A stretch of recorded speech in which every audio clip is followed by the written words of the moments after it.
and help I unmute us. Pirates and technology. Welcome to Pillage Pillage Overload. Overload. Oh my God. Here we go.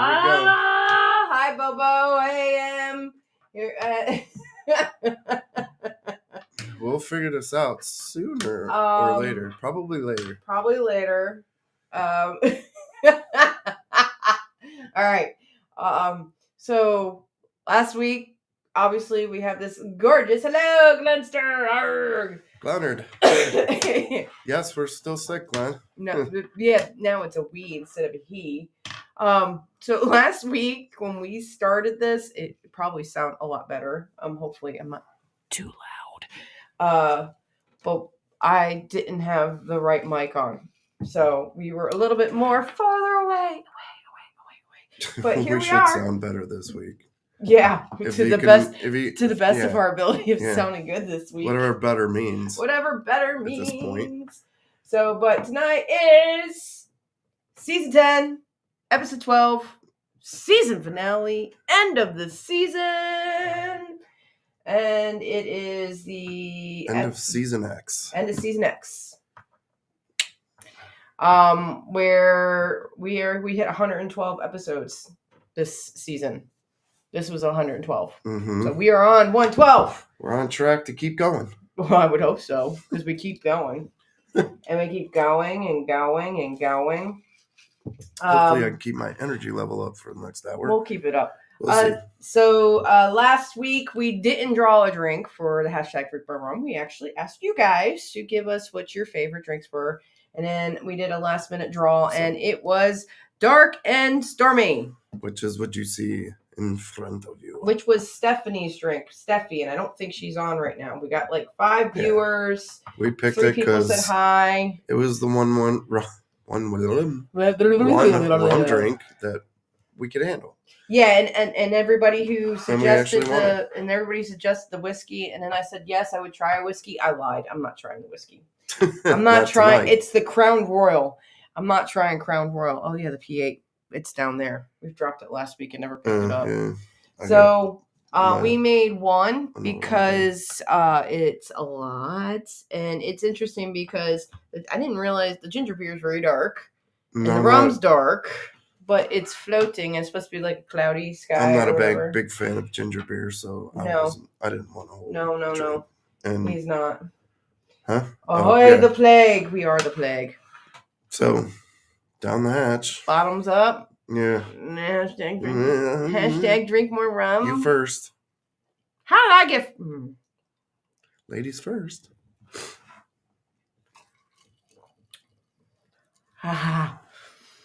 Whoa. Good? The lime actually helped cut the strongness of it. Yeah. It's not... Actually, ginger's probably really good for you to be drinking, but I would like to mix it. It's not horrible. No. You got problems with ginger? No, I love gingers. I like to consume my ginger. I've got problems with ginger beer. I don't like the taste of it. It's not bad. It's strong. Yeah. Well, when you use 100% rum instead of regular rum. And goes, hashtag drink NyQuil when the show's over. Right. Right? Actually, yeah. I made hot tea before the show with rum chata. Yeah. It's really good.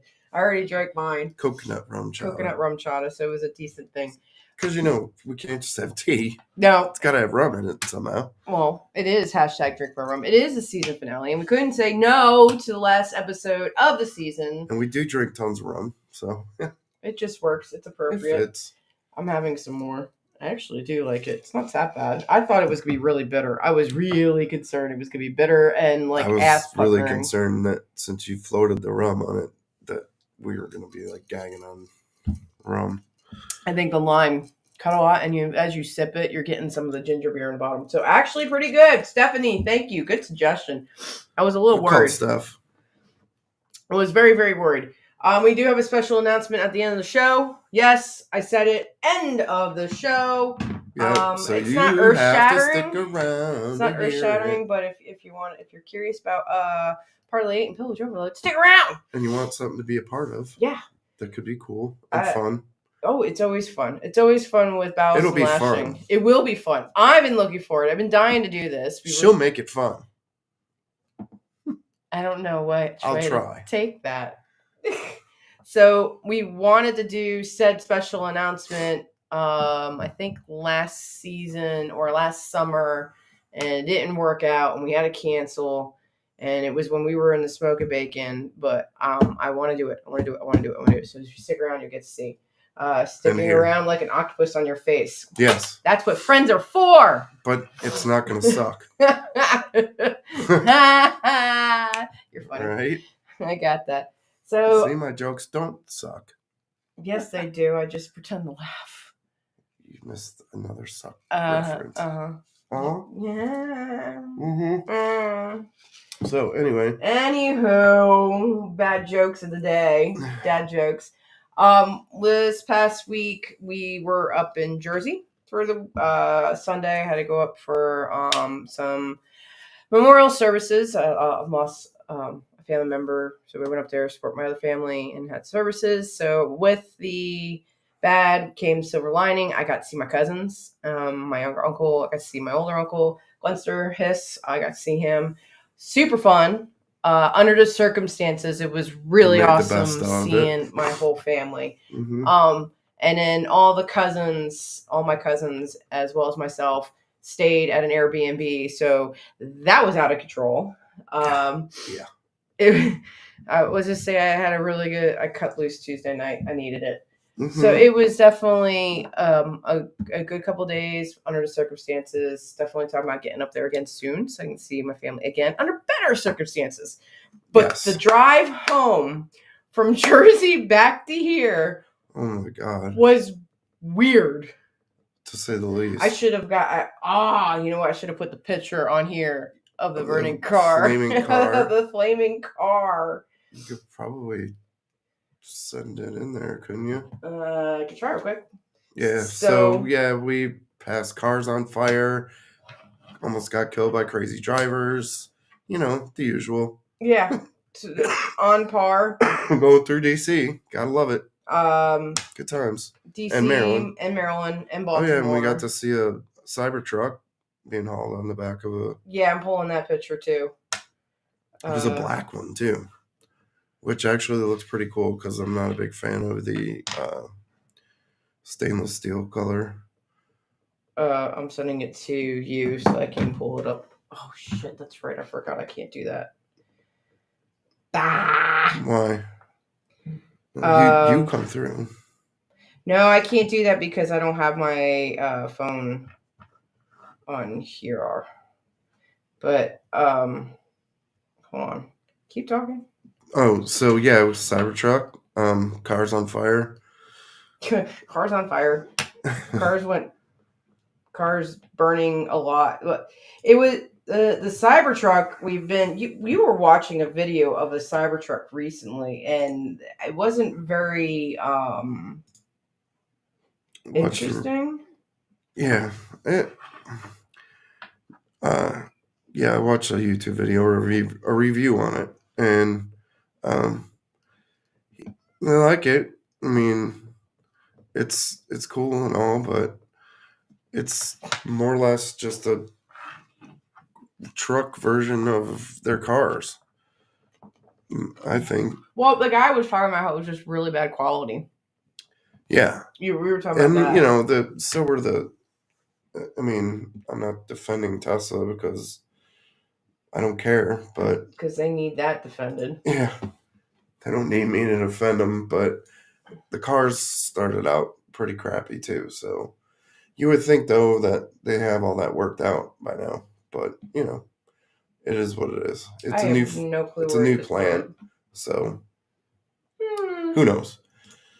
But anyway, yeah, it was just cool seeing one. It's the first one I've seen out in the wild. Guess what I am not doing? What? Pulling it up, because I have no clue where it just staved it. Anyway, you'll just have to believe us. Yeah, we just believe us. On fire. There's a car on fire, and it was on the Beltway. So it was literally, we're coming around the Beltway, and I'm like, oh, there's something burning. That can't be good. Yeah. And then you see fire trucks. You're like, oh, that really can't be good. And then we see it on our side of the road. I'm like, oh, this really sucks. Thankfully, we got there right when it shit happened. Hit the fan, literally. So the fire trucks and stuff hadn't even gotten there yet. No, they did. That's why there was that big white billow, because they just started bouncing it. Well, let me rephrase that. They had literally just got there. I mean, they literally drove by us. Oh, it smelled fantastic. You started getting the facial. Oh my God, it was so great. It smelled burning rubber. Burning rubber. It was fantastic. Yeah, well, we drove up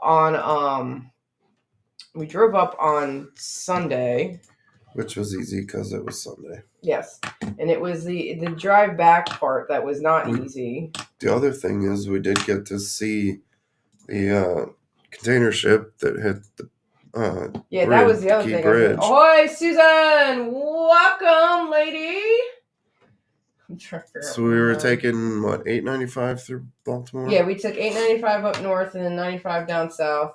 So on 895, you can see the Key Bridge from... Oh, there it is. We could see the container ship still sitting there. Yep. And the bridge still going. I'm having a hell of a time right now getting shit to work right now. Resume slideshow. Yeah. What happened? I lost my... We didn't lose the live stream, did we? No, it's still here. Oh, that's good. It's right here. Okay. On a scale 1 to 10, how's your sewing for induction? Good question. 2. That's not good. It's 2. Yeah, 10. Yeah, I wish it was a 10. No, it's definitely a 2. I am behind schedule. I was intending to, obviously being gone for 3 days put me behind, and then work put me behind, and then here I am behind. So I need to get ahead. So this weekend I gotta finish an order, which I'm behind. I did my pants. I don't like them, so I'm gonna redo them. I gotta do Mikey's breeches and your breeches, so I'm probably gonna redo all 3 pants, and then work on coats and loser. Thank you very much. feeling very much like a loser right now. So yeah, there's gonna be a lot of sewing in my future. And on top of that, I decided I was going to finish project I sent up to my I guess we'll call her my niece. My uncle. Because you need more shit to do. My uncle, who's my age, his daughter Emmy. That's why I think you can put that off until May. But I could just sit there and do it. No. Yes. Oh yeah, and then Emily, I gotta get with you about your cockade that's half sitting on the end table. And let's not talk about work. I almost had to go to Microsoft today. Thank God I didn't have to do that. Anyway, let's talk about the episode tonight. Yeah. It's not all about me. It's not all about me. It is about Parlay 8 and Village Overload. And the many versions of our encampment that we've gone through. Yeah, tonight's episode is part 2 of Living History, Pirate Reenactor. We wanted to continue on with it, and then last week we didn't really get through. New system, new technology. Yes, Susan too. Hey, Jesse. Everybody. We didn't get to finish what we were talking about with specifically Parlay 8. Because we want to kind of cover our tent and all that. So yeah. So do you want me to pull up the evolution? Yeah, pull up the first picture of our tent. Okay. So No, I know what you're talking about, Susan. I gotta get with you. So this one is a picture of our tent at Yorktown. How about I go? I wonder if I can go full screen on showing this. Let's remove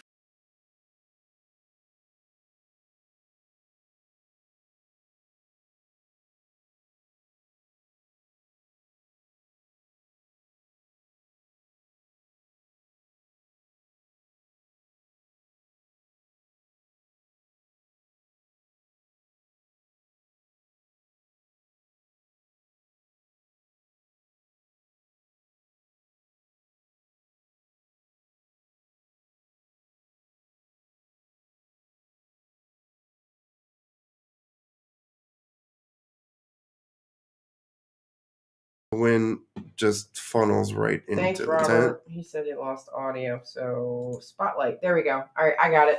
Thank you, Robert. So when nobody heard what I just said. No. So this back up. Rewind. Back up. Back up. This is 2022 in Yorktown, and as you can see, the tent is a big sail, and the wind just kind of funnels right in the front and tends to try and lift it right off the ground. So yeah, it's it's hard to set up that tent at Yorktown because we camp on the beach also, and it's all sand. So if you see the video of it's our wind video where he's like, "We live in here," and it's me and Bo go, "Woo!" Yeah, that's this. That was this year. That the tent is. Excuse me. That's the year too. We almost lost the ridgepole. I think when we were putting it up, we got that big gust of wind and almost lost the ridgepole. But we're also in our cots that year too. We it was when we still had our separate cots. Yeah, so I had made some individual cots. They're more Civil War era, but no one knows. You never know. You never know. And they lasted for a little while. They the canvas stretched on them a little bit, so they kind of became a little bit uncomfortable. And then I had to replace the canvas, and then they were okay for a little bit longer. We were like, not anymore. So we now have a metal cot that we put an air mattress on top of to be a lot more comfortable. Which the next picture is me in front of the Baker tent closed. You can't really see inside of it to see the bed. Yeah, that's at Bath in North Carolina. That was the first time I think we set up the fly. The full fly, because we set it up at Yorktown that year previous, but we only did it halfway. So we have the full fly up there, and I kind of made it to go along with our vending thing too. That's why I extended the ridgepole out to be able to put a sign on it, which I stole that idea. And because I thought it was cool, and it is. It is awesome. So I've got an LCC sign that I put on there, and then a Parlay sign that I can put on there. This event is more historical stuff, so we had to kind of minimal. We had gotten and you can see the barrels are different. Yep, so right here. These are full size whiskey barrels we got from a brewery. Yeah, because they do they age they're tiramisu stouts. Yeah. It's so good. They do stouts, so they have to put the flavoring in them and age them a little bit. It's also 9%. You don't want to have too many of those. But they're real nice barrels, and we updated those. And the next picture is full encampment at Bath. This is the full. This is the full encampment. So we're off to the left in this picture, but there's like 3 flies. Yeah, because Damon was there that year. So this is Damon's fly right here. And this is Willis's fly, the main camp fly, and then Willis's tent is over here. Then you had, I think this was Heidi, and then this was Damon, because Damon was there. Yeah, we had a lot of people there that year. It was great. And what's nice about Bath is as you can see, the grass is nice and green, and its ground is soft, and it's a big wide open space, so we can spread the encampment out as much as we need to. It's really nice. In fact, last week when we showed the video of Deborah firing the blunderbuss, that was at this event. That was a good event. Actually, that picture, it would have been the cannon line was off to the left, behind the encampment. Yeah, facing the water. Let me go to the next one. Sure. Next one. This is Blackbeard. So this is what we had. So at Blackbeard, this is our last year at Blackbeard. Yeah, so same year, Blackbeard. That's our baker, and this is half of our fly. So depending on the events we're at, we can't really lay down our full fly because of space. So we had half of our fly up, and we actually kept the fly down to our baker tent, which ended up being really good idea because it ended up being super cold and windy. reality of doing this in weather, we're going to talk a little bit further Blackbeard down. Last year, the weather was really weird. It was only like 60 degrees. And no one was prepared for it because it's normally like 80s high and 90s. 70s at night. At night, it's like high 70s. Yeah. At night, this time it was like high 50s. It was crazy cold. Yep, that was the last picture. So, but that, and then Ballast has got all the crates. That's Bo's wedge tent next to us. I think this was Willis here. So yeah, it was good. I like that setup, but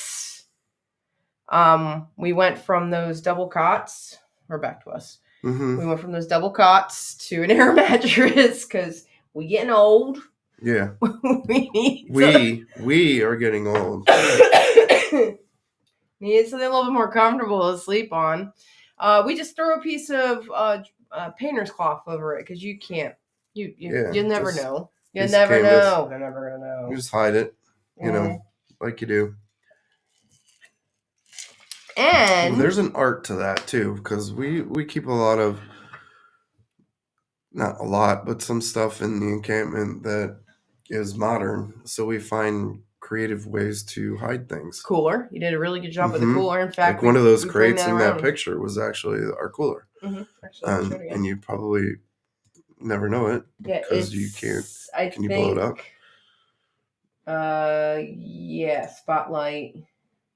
Spotlight the picture. There we go. And it is right. This one right here. Mm-hmm. That is our cooler. And all of it, I mean, it's just the main cooler stuck inside a shell of a wooden crate, so you would never know. Right. You could walk right up to it, and if you didn't know it was there, you'd never know it was a cooler. It's another seat. One of the creative ways we hide things, and actually there's tools and other stuff inside of those other crates that we bring with us to help set up the encampment. My sewing box is in an inconspicuous box. Actually, he made me an extra larger crate for me to bring that I got fabric, my sewing basket, my sewing box, tape measure, like all the little things I need. And then when we do go to the events, I always bring like maybe my cockades or orders from people who reach out to me to bring them down. So I got this one specific crate that's all for that. And I lined it in a fabric that has rubber backing to help protect it from the dirt and dust in it. And I actually just changed it. On most of the other crates, I added a lining on the top because everybody's sitting on the dirt, not getting in there. It's actually a little bit better now that it's watered down and mixed. Mm-hmm. I like it. It's actually not bad at all. It's not horrible. I've had darker stories. I've never had a darker story. I like it mixed. I don't like the idea of find the aesthetics of it, but I like it mixed. Here's another thing that would have changed the flavor if we didn't actually put bitters in it. No, I put lime in it. Which is what you're supposed to do. Well, it depends on some say it would have made it. It would have made it taste different. Would it taste good? More bitter. Okay, then I'm fine with the lime. We're good with the lime. We're good with the lime. So what we did this year was what we ended up doing this year is we just got it last week. Hunting around, a bunch of crew members were looking for wedge tents, and as I was researching, I found one. A decent price wedge tent that I went and bought. So we have a new wedge tent. You made poles and everything, right? You finished that? Almost? Okay. I got the vertical poles I got to do, but the ridge pole's done. Yay! I just got to put the spikes in the top of the... And the important reason, one of the biggest, there's two reasons. There's three reasons. No, I'm kidding. There are no picture of the flooded Southampton camping. Jesse, you just totally stole my thunder. Totally stole my thunder. I'm going to jump ahead of MTA real quick. Reality of doing this with weather. All right. He talked about York, Blackbeard. Blackbeard's end of May, first week in June, and we're normally sweating our ever-loving We're asses expecting off. 80s and 90s at that event. Not 50s and 60s and wind all day, both days. All 3 days, actually. So it was freezing, and everybody's scrambling for warm clothes. And Thankfully, we did bring some. I had my cloak. Everybody was borrowing. And if we were in a dire situation, we were only 2 hours from home, so we could have driven home and got more kit. But no, we're actually closer. It's an hour and a half. Oh yeah, no, I'm thinking Yorktown. Sorry, I'm thinking Yorktown. Yeah, so Yorktown's we could have driven home and gotten stuff if we really needed to, but there was. She had her cloak, and I fortunately brought my short coat, which my canvas coat, which is actually pretty warm. So I actually stayed kind of warm. And you ended up wearing my hoodie because you forgot your hoodie. So I was in my clothes. At night we did, but you see pictures of us for the fireworks. Fireworks for Saturday night? Fireworks for Saturday night. So you see the pictures of all of us looking at the fireworks. Ooh, ah, brr. I mean, it was, I can't believe how cold it was. And our tent is, okay, so our baker's tent is secondhand canvas I gotten from a place called Scrap RV here in Virginia. It's not waterproof. It's not it's not fire retardant at all. No. It's not Sunforger. Sunforger is the fabric. I was 5 minutes from my house. We just didn't want to deal with the traffic. Yeah. Because of the fireworks. Yes. Bo lives 5 minutes from Blackbeard. See what I could do? What I can feature the comments. The comment you're talking about right now. I can feature the comment I'm talking about. So that everybody knows what I'm talking about. Anyway, sorry. New toy. So what was I talking about?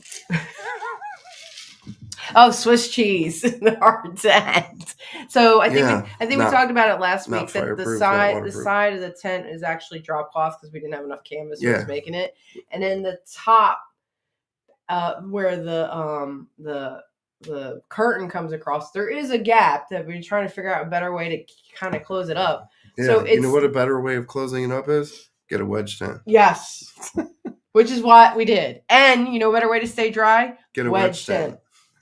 Because Smith Mountain Lake, well, we were also in a really bad location. We were at the bottom of a hill. Yeah. Our tent became Twin Rivers. Well, we weren't expecting a torrent of rain all night long either. I also did not put our fly in the best position over our tent.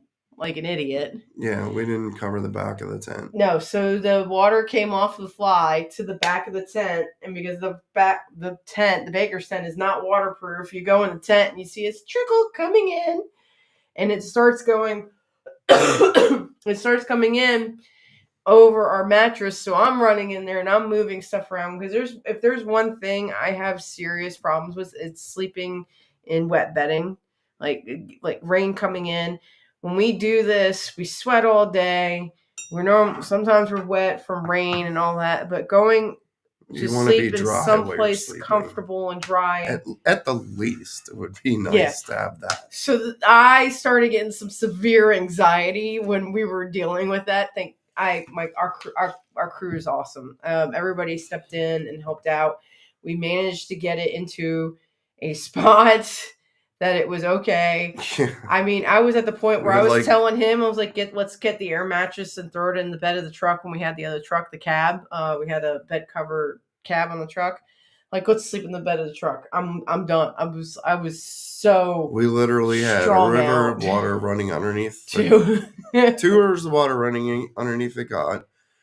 Bo had a great video of the rain. Oars and tent poles holding up the tent. It was. It's memories, though, right? They're good memories. Yeah.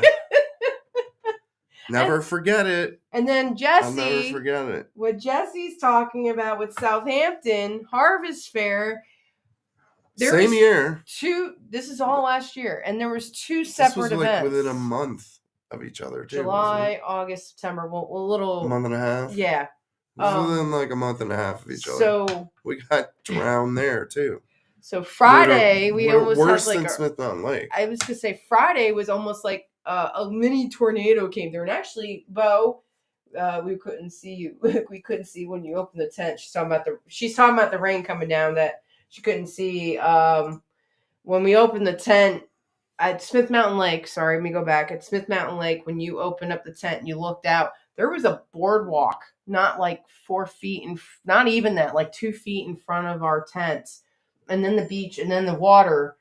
And you could not tell where the lake was from the beach, from the dock, from where we were, because it was raining so much rain. But at Harvest Fair, when we were setting up, and I wish Willis was on. At Harvest Fair, we needed a damn longboat. We were scrambling so we didn't set up the main fly or anything, and our stuff was set up because we had gotten there earlier, and obviously we were going to vend. Thank God we didn't put any of our merch out. But all of a sudden, this like wicked storm came through, tore down our fly, and almost took our tent with it. So thank God our crew, we help each other, and I love our crew. And I think we had some moments at that one too, clearing water off the tent. I was gonna. Do you want to tell a story? It was just Deborah and I were standing on either side of the fly. I think it was Andy. Andy pushed up in the middle, and the water that was in it went right off the side, right in both of our faces. It was like a tsunami, and it wasn't a small amount of water either.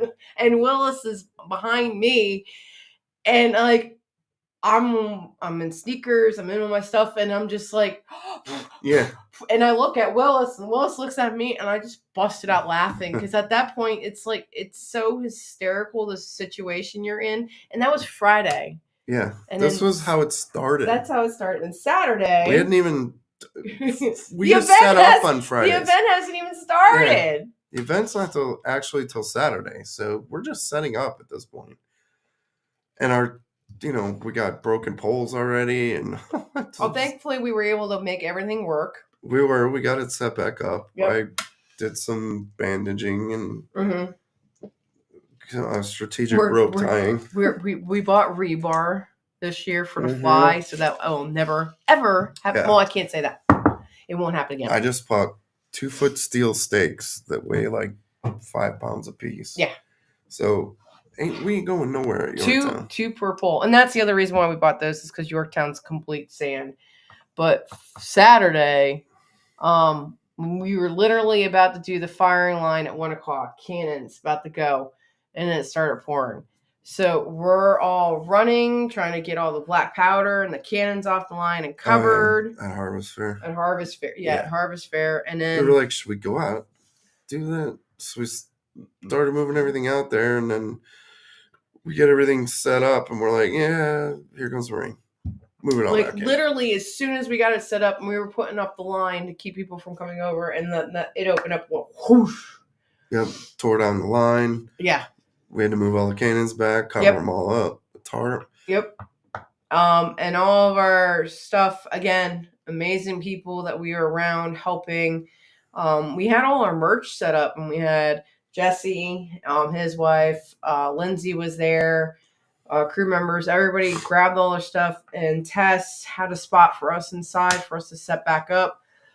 And then we were just kind of getting all the stuff from main camp put up and all the stuff from our camp. So there's probably, I don't even think we fired a shot. Did we, Bo? Maybe it was a shot to get everybody to come over to set up. I don't remember if we did or not. No, we got the gun hot. He had a fire. That's right. Yeah, was it last laugh? I think he.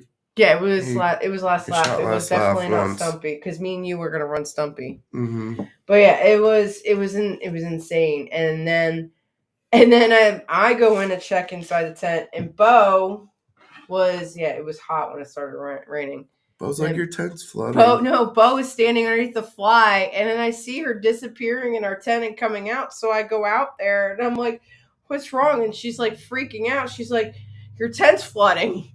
Our carpet was literally floating. We were right next to the drain that was no longer keeping up. It was up to my calves by the end. And the funny thing too about this is there was a big, huge sewer drain right next to where we set up. So I was like, cool. Well, if it does rain, all the water is just going to run right out of the encampment into the sewer drain and be gone. Yep. Yeah, except for the sewer drain was clogged. That wasn't clogged. It was higher. Remember? Huh? It ended up being. It was also an inch higher than the ground around it. I don't remember now, but still, regardless, it didn't. Even if it was, there was 6 inches of water, and it didn't drain at all. It was awful. It was awful. Yeah. All right. It was awful. And then we were trying to get our stuff into the buildings. We're trying to get some of the main camp stuff into the buildings. And then Willis had to put a fan in his trailer for 2 weeks. And we're putting a fan in our trailer in 2 weeks.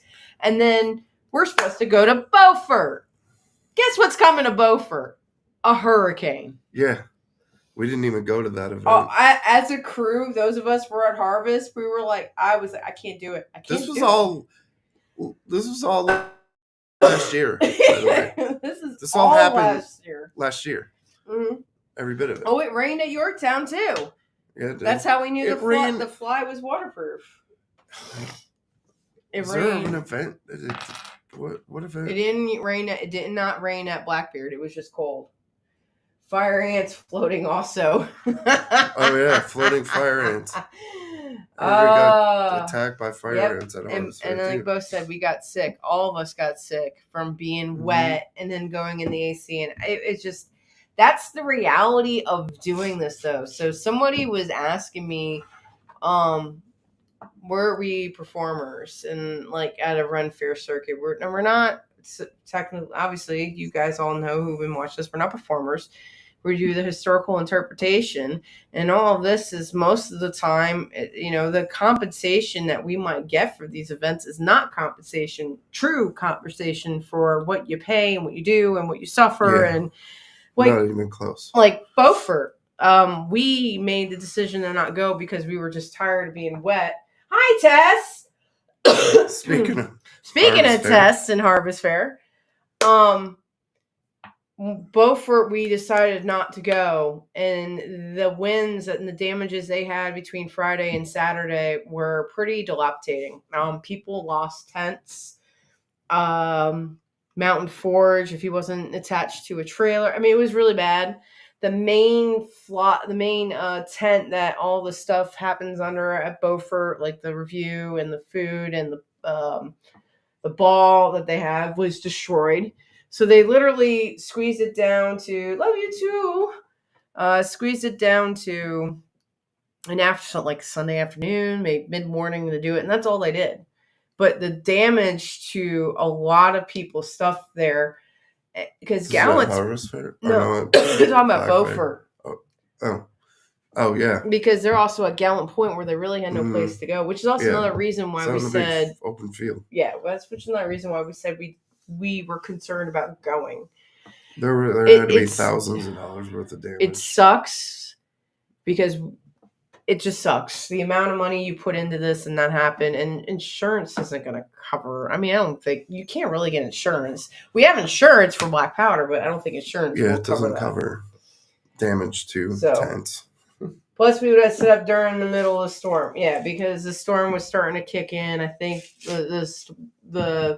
talking about our Baker tent being a sale, that would have been a nightmare. A pure nightmare. Yeah. So, that was last year, by the way. Yeah, all that was last year. And then MTA 2021. Actually, 2021 is, so MTA, that is one of the scariest statements ever Tess. Sorry, I'm late.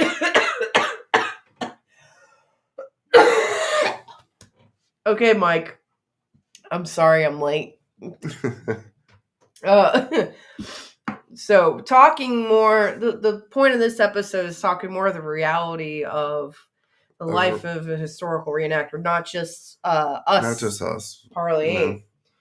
Moist. Everybody suffers, not just us. Yes. Like MTA. So MTA in 2021, we were asked to come out and help with the I always screw up their name. The crew of Retribution. Yes. So we went out there to do that. And we couldn't overnight. Our dog sitter broke her ankle. And in hindsight, is probably a good thing because temperatures dropped below 32 degrees. It dropped below freezing. Below freezing. Both the nights that it was They woke up to ice on the tables. Yes. Yeah. Yes. So, you know. So we were blessed that we didn't have to do with that. But MTA is very historical, hyper focused, I guess you would say. Yes, that event is actually call it a competition. It's judged. Normally, when we went that year, it wasn't because of COVID. They didn't make it. They just judge everybody. They just wanted to have the event, so they wanted people to come out. So they didn't judge it. Normally, they have judges walking around, looking at the encampments, checking people's garb, because they have requirements for the garb. It has to be hand sewn. Well, it depends on the era you're in. You gotta remember, it's based on what era you're in. So if there was... The methods need to be in the time frame. Of course, the early 1700s, they didn't have sewing machines. They hand sewed everything. So in that era, everything had to be handmade. Couldn't be machined. So we don't really go to the ones where they do the judging because our garb is not hand sewn. At least 99% of it. Our crew, the Loose Cannon Company, strives to be as historically accurate as possible, but we also want to make it attainable for those who are interested in doing it. I mean, we were showing some of the pictures last week of where we started, and even Harvest Fair in 2018, when we first went out there, we were wearing boots, and I was in a non-period corset. I mean, he was in his leather tricorn. We were not historically accurate, but we did know some history at that point because of just some of the interest we had. And that's really where I think when 2018's Harvest Fair, 2019 was our first full year, and then COVID happened and we started doing this. And then we got asked to do MTA. So that's when we really started learning and understanding patterns, materials, history, view at the woodworking and the different joinery and the tools. And just making things without screws and, they have a term called progressive reenactors. Progressive reenactors are the reenactors that show up for events like MTA. MTA, by the way, is short for Military Through the Ages. So it's at Jamestown, Virginia, and it's normally March. And this year just happened to fall the same weekend as St. Patrick's. So we went to St. Patrick's. And when they say through the ages, they mean all the way back from Roman times all the way through to World War II. And current military's there too. Yeah. They fire a howitzer. So awesome. Yeah. Thing's so awesome. Loud. It's big. It's a big boom boom. XR cannons look like little pea shooters. You feel that across the field in the chest, man. It's insane. You definitely know when the howitzer's going off.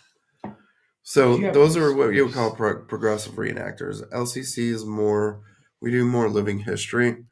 So we... interpretation. Yeah. We interpret history and talk about it and, have fun with it. Do games with kids, things like that. Try to keep it to all ages so that it's... Make it a little bit more entertaining. Mm-hmm. So that... But educational. So you don't feel like you're at a museum exhibit. Because some crews can do that, and that's just not what we do.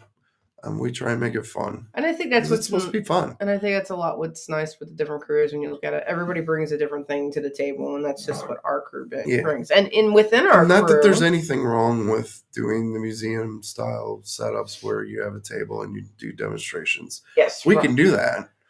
And we do. We can do that, and we have done that, and but we still try and make it engaging and fun. So... Bath Fest would be the one I would say that we do more. Bath Fest, those pictures. It's very more on the educational test with saying the rat toss. Yeah, we do have some games, rat toss, the rat rail. For the ones who are not that interested, but I have seen children of 8 and 6, like when we were at Old City Pirate Days, when you start talking about black powder and the cannons and the flintlocks. And I had a kid I was talking to for half an hour. Just question after question after question. It's cool though. It's giving me so scenarios, cool. That their brains work different than adults, so they think of things you wouldn't normally think of. Bo said Harbor Fest. Harbor Fest is another similar type of deal, which was also really out of the Loose Cannon Company's wheelhouse. but I think we did a really good job. We're used to being in our own encampment. They had to provide us a tent. We were at tables, and Tess showed up like the second day and was our ringmaster to the circus of monkeys that we were, and getting the kids and the parents to come around to each of the tables. And each of us, and that is something I really pride with our crew, each of us have a strong educational point to talk about. He's great with the woodworking stuff and the flags. The flags is phenomenal.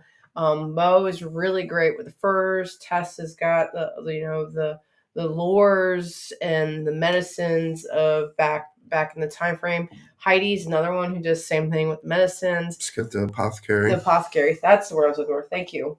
And then Mikey, Todd, and a bunch of the other ones come and pick up and talk about the black powder. But we also have a pulley. So we talk about the fulcrum and how gravity, simple mechanic stuff work. And the how crew, they crane things onto the ship. And when we do our cannon demonstrations, we do a boarding party demonstration. That's pretty cool. Where we go through, the whole scenario of pirates taking a ship. And how all that step works. by step, what would on step most by step occasions scenario leading up to boarding the ship and all that. So that it's storytelling. I think that's the good thing. It's a storytelling. Actually, and I fill in the gaps, showing people how it works instead of just showing them the weapons. You show them how the weapons worked and how they used them. So it's a lot of fun. And I just fill in the gaps. My favorite part is if I'm like kind of off doing something or talking to somebody else and I hear my name, Lashing, what's blah blah blah blah, and I'm like, oh yeah, blah, blah. I'm just I know all this random stuff from all a lot of that reading. comes from the research we do for this. Yeah, which is what this is why I like doing this, and because it there's a huge overlap on that, which.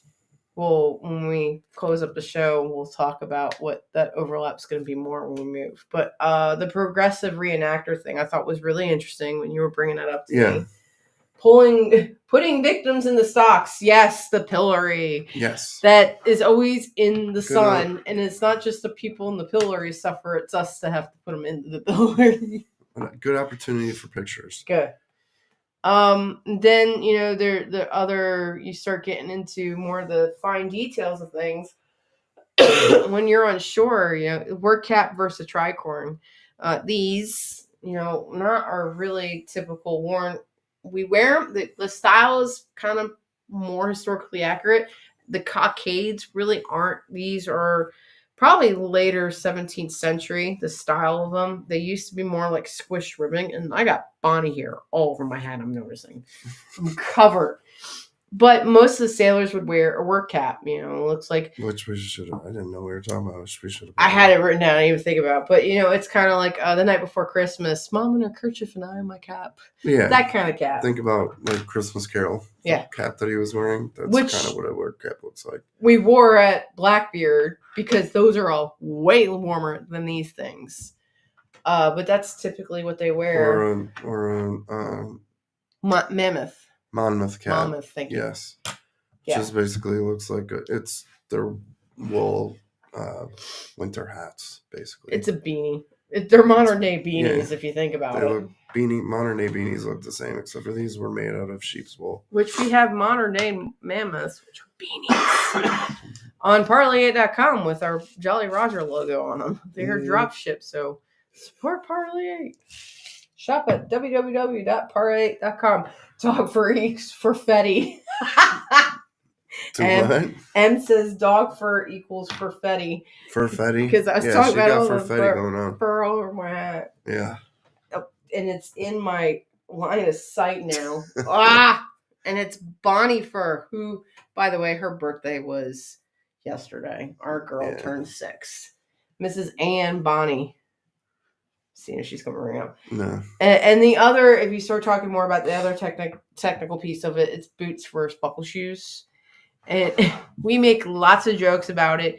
It's always in jest because you look at every single picture of our crew. You look at Willis, you look at David Vane, you look at Ballas. I didn't have bucket boots, but I saw boots. Dana. I mean, you look at all of us.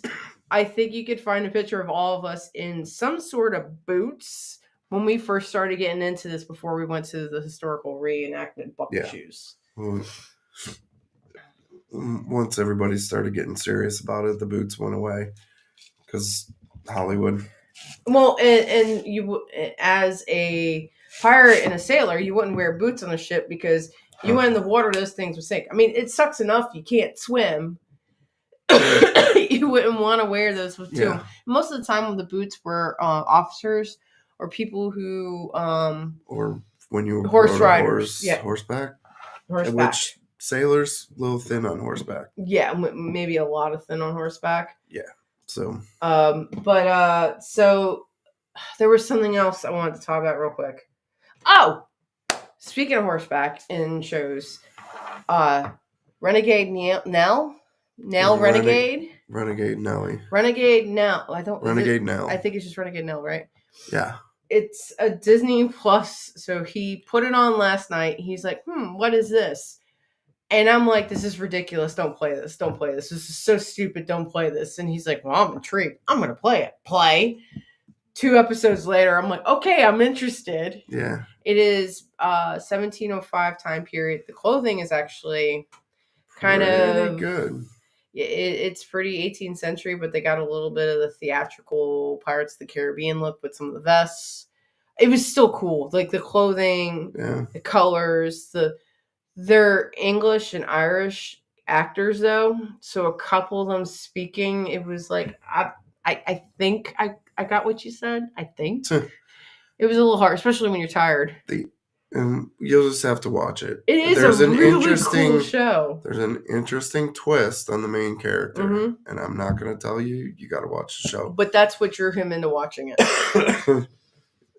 There's 8 episodes for this season. They dumped them all. Actually, just came out March 29th. So it's really new show. But yeah, check it out. It's pretty cool. You have to have. It's on Disney Plus, so you have to have Disney Plus. But I and for somebody who likes, we're talking about the reenactment and the historical stuff like Black Sails from Stars and all the other movies, I always enjoy going and watching and seeing the clothing and what they do.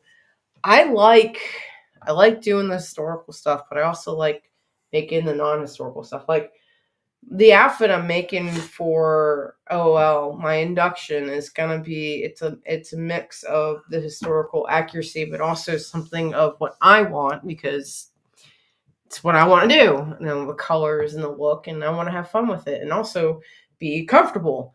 So I enjoy doing the sewing of the historical accurate stuff, but I also have fun with the non-historical and coming away from it. I mean, Jesse, I've done Viking stuff for him, which was a lot of fun. I've done a Barbosa coat, which was a mix between the historical styles. What else have I done that was not so not historical? You just talk about Hook?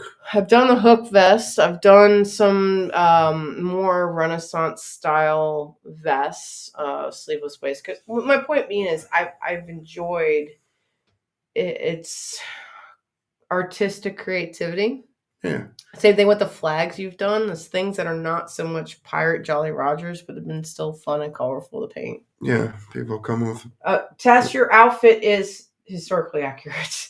Well, the women's coat, your coat's a little bit more ladies' cut, but I took a little prerogative on that because you're petite. So. Yeah, but your coat is pretty historically accurate, actually. It is, and the fact that I made the coat and the vest match was even cooler. Mm-hmm. That's her outfit is probably one of my favorite outfits, not just because it's green, because I love just green. The way it turned out, the color combination and everything. Yeah, and the way the vest works with the cuffs, frock coat. Yeah, it came out really great. So we are in the last 5 minutes of our season finale. For season 10, I cannot say thank you so much, you guys, for this season. You made it a really big season for us. I'm like, I'm a statistics person. I go look at the numbers. The amount of you guys coming out. Yeah, it's. We've had a big jump in viewership. Members obviously went down to Old City Pirate Days, which helped. You guys have been helping spreading the word. Thank you so much. Next season's more of this. Yeah. With some so other now stuff. This new look that we got going on, it's going to continue through next season. I'm willing to do it again. I'm willing to try playing with this shit again. Tweak this stuff and make it better and make it cool. Maybe we'll start bringing guests back on the show. Yeah. We haven't done that in a couple of seasons. Now that we have this, we can have guests who don't have to be in the studio with us, which would be great. We will miss being on. But we were talking. So so before we get into two big announcements, season 11 will start August, September, just like we did this last year. It'll probably be 10 episodes because of the holidays. My tongue. It's the end of the year. We always do about 10 episodes, depending, because we end up going to Cedar Key. Then you got Thanksgiving, New Year's, Christmas, and all holidays. That. So we don't do it during the holidays. So expect us August, September. When we get closer to the end of the season, we'll announce it and we'll put it out there. Email us, or as you see us at events, give us some ideas for episodes. I already have a couple ones. I want to talk about 18th century idioisms. Like don't go off. Idioms. Thank you. Like don't go off half cocked. But keep your eye out for the announcements when it gets closer. Newsletter will probably pick back up because we're not doing both of these. It's been a challenge to do the show and the newsletter and then all the posting. Yeah, especially with the new format. There's a little bit more that goes into putting the shows together now. Newsletter might end up going every 2 weeks for the summer time frame, but we're going to keep that up. But our two big announcements, do you want to talk about in 2 weeks, or what we plan on doing over the summer first? You do the 2 weeks, I'll do the summer. Okay. So in 2 weeks, not next week, but the week after, Thursday, and we're going to start at 7:30. We are going to stream Cutthroat Island with us doing Pillage Overload style commentary. Yeah. And we're going to have it. So we're going to be talking. We've talked about Cutthroat Island way back when. With the Wayback Machine. We bring it up every once in a while. The Trotta. The acting, the cinema. I can't talk right now. Don't worry about it. Keep going. The movie style, the clothing, the historical accuracy, and all that BS. So I really, really wanted to do this last summer, and it just didn't pan out. So now that we have this new platform, we want to live stream Cutthroat. And as we talk about it, because we always sit there and have a huge conversation about it when we watch the movie. It is a 2-hour movie, which is why we're going to start at 7:30 so we can finish at 9:30 for all of us people who got to go back to work on Friday. So, but it will be a live stream through the channel. Please come. I want to hear your comments. I'll be able to do a little bit more focus because obviously we're talking subjects and all that. I'm gonna have the computer. We'll be talking to you guys more because we won't have our we have notes up for us to go through our shows, so that won't be up. But we're winging it. Pirate Theater 3000. Yes. That's what we want to do. So we're gonna probably have some snacks and drinks and. Come join us. I want to hear people talk about it as we talk about. But Cutthroat Island, I thought was the perfect movie. It's a love-hate relationship with a lot of people. So I thought that'd be a lot. Pirate 8000 Theater. I thought it'd be a lot of fun. That's the one thing. That's in 2 weeks. So not next week because we have a lot of shit going on next week, which is why we weren't planning on doing anything. A lot of personal stuff going on next week. So 25th, which is also Emily Farrell's birthday, Lady Red. Anyway, happy birthday, So the summer thing is we're gonna be getting some more equipment and shoving it in the truck and going when we go on the road to events. We're gonna record some stuff and make some videos and have some conversations. They won't be live streamed, but we're gonna put some cool videos together. Sorry. Well, we come on Thursday, not Friday. I got the day off. Oh, you were close. Just put a line on the back of that 5. It'll become a 6. Yeah. So check that out during the summer. We're gonna be having conversations in the vehicle, and then probably filming some stuff in the encampments for different events. So it should be a lot of fun, and it'll give us something to give you over the summer when we're not doing Village Overload. Yeah, we have. If you go watch some of our if you go look on some of our channel, we got some things called Between the Bulkheads, and that's what this is. That's what these episodes are going to be called. Between the Bulkhead series. So it's outside. It's talking about what the reenactment and prepping. Get ready with us. Kind of that little trailer that a little bit of travel adventure. Travel adventures that Ballast did. I did that. We posted all over everything right before the show. So I'm actually kind of stoked about that because me and him always have really good conversations about topics, what's going on, weather. Even I do a lot of reading before these events, prepping for the event, stuff like that. Coming home, what worked, what didn't, especially when we start getting into vending, what worked and what didn't. So sounds dope. And then I'm sorry, I was commenting. Did you say we were also going to do some clips within camp? Yes. Okay. Yeah. And talking stuff to our in crew. Camp too. Yeah. Talking to the crew, interviews, walking around, just doing stuff. Seeing what life of the living history reenactment so all this is. what we just talked about, you'll get to see all that. Yeah. The good on the stuff. Episodes. Not the stuff that's supposed to stay in camp. The stuff that's supposed to stay in camp. The stuff that happens before 5 o'clock. Only might get a little glimpse. Only with promise for some of our crew if it's after hours, because what goes on in camp after hours stays in camp. So not live stream. No. We're not going to live stream it. For multiple reasons. Language. Yeah.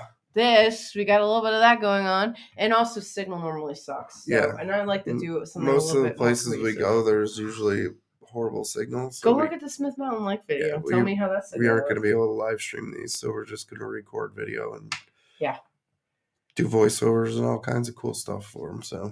So I guess with that, we're going to sign off on season 10. Season X, big season for us. Thank you guys again so much for coming out and making this a huge season for us. We are even more excited about next year. Not next year, end of this year, when we come back for season 11, what we got planned this year. Yeah. And this new stuff. So we'll try to come up with some cool stuff for next season too. And our crew's going to be in our ear the entire time. So you guys got some really good stuff coming. We'll hit them up and come up with some good stuff and hopefully get some interviews going. But until next time, we will see you guys. Be safe, have fun, and above all else, hashtag drink more rum. Thank you, everybody. Good night. So long. Farewell. I'll be listening to